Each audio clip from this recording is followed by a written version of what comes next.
We are full throttle into the second arc of 2021's Shaman King as Ren goes back home to face his father. So without any further ado, my friends, let's talk episode 11 of Shaman King.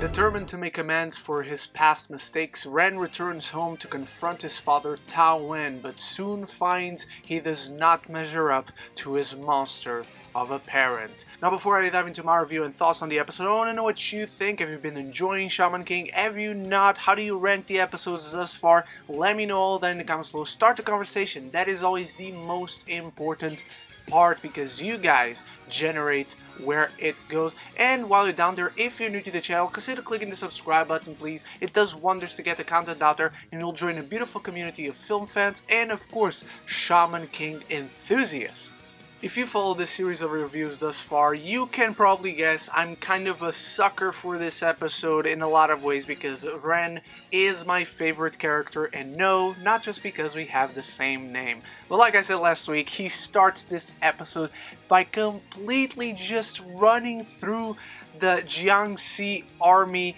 and completely disposes of them entirely and very quickly, but soon enough, Tao En himself shows up right outside the house. I really like how they do a lot outside in this episode. Most of what they did in the past anime, which I liked, no problem with that, but it was always interiors. I'm a big fan of outside locations. It's just my personal preference, and I really like how Tao En quickly dismisses Ren, and as much as he showed how powerful he was against this army of the undead, his father just completely destroys him very quickly and rapidly imprisons him alongside Ren's sister Jun. And Bason goes back to Japan to talk to Yo and his friends and ask for help to rescue Ren. I really love this moment because I was so caught up in, oh my god, Bason is so weak, Tao En completely destroyed him and Ren,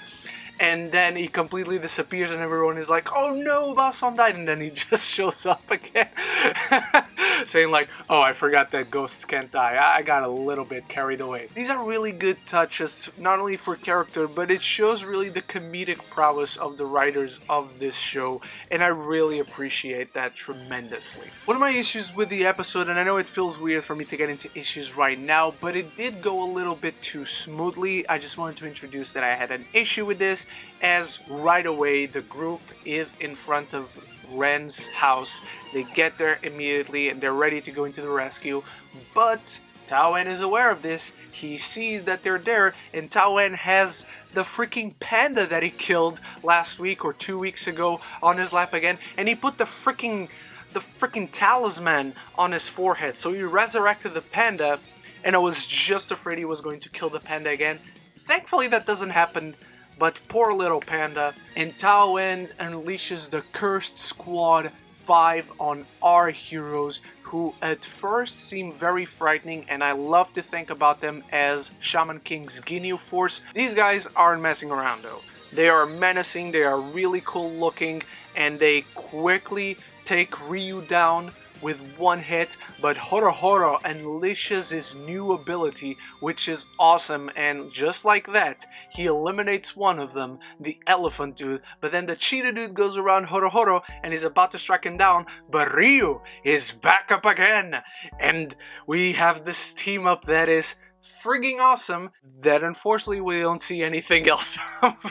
We just get the awareness of, okay, they're gonna stay here and Dio is gonna go down to rescue Ren, and then whatever happens, happens. But unfortunately we don't see more of Horo and Ryu's fight against the Cursed Squad 5 in this episode alone. We might get to see more of that next week, hopefully. But Dio quickly finds out where Ren is and he rescues him, and Jun as well, and Ren tells Yo to go away. He's going to take care of his father alone, and as Yo is insisting on going with Ren because he's not prepared to take on Tao En alone, Ren vents out to his newfound friend, the friend that inspired him, the friend that brought up the light side of Ren to the fold.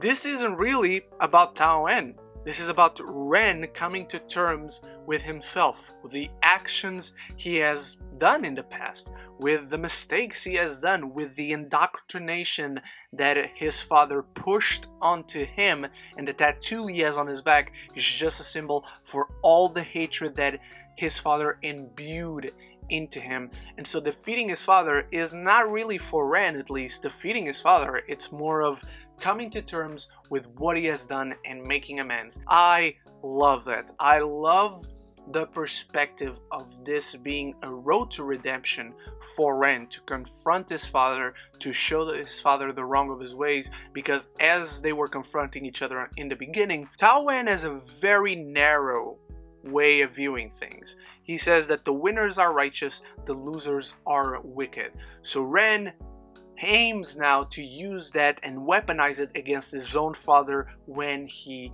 defeats them. And I love it. I love this moment of Ren spilling out the truth to Yo, having gained enough trust in this new friend to confide in him what this really is about for him, and they have one final confrontation with more mutated Jiangxi, the ones who guard the prison floor of the castle, and together they quickly dispose of them. I just love this shot right here of both of them working and fighting together, and now they're directly going to Tao En to take him down as a team. I love it. I love seeing these two together. I love team-ups in this kind of stuff. This episode just gave me all those cool moments you want to see in a series, be it anime, animation, live action, whatever. It's just filled with really cool moments, character progression, characters coming together, bringing themselves up to a higher level. Not only themselves, but each other as well. Now, earlier I alluded to having some issues with how smoothly things went on in this episode, and yeah, the team just gets to the castle right away. They quickly dispose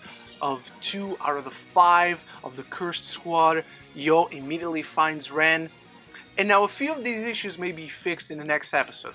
Clearly they're continuing this into a kind of 2-parter, which I like. And I hope it's even a 3-parter. I hope next week we have a big fight between Ren and Yo versus Tao En. I hope we continue to see the fight of the Cursed Squad versus Horohoro and Ryu. And maybe in a 3rd episode, if they do a 3-parter, we get our entire team against Tao En, even with Jun, which, by the way, he decapitated Pailong, which is an insane visual that I really liked. And those are my thoughts on Shaman King. There are a few issues I have with this episode that may get fixed when we see whatever is going to happen in the next episode, but the character progression really works tremendously well for me. I love these characters. It's just always great to spend 20 minutes every Friday with them. But what did you think of this week's Shaman King? Let me know in the comments below. What was your favorite moment? Who's your favorite character? And how are you enjoying this series thus far? Thank you so much for watching. You are the best. If you've watched this far but still haven't subscribed, consider clicking the button. You'll do wonders for the channel. You'll do wonders for the content. You'll always be aware of whenever I upload more great content. And of course, if you ever get tired of my face or my voice, you can always unsubscribe. It's all fine and dandy. Thank you so much once more. I hope to see you very soon. And so until the next one, love each other and love the movies.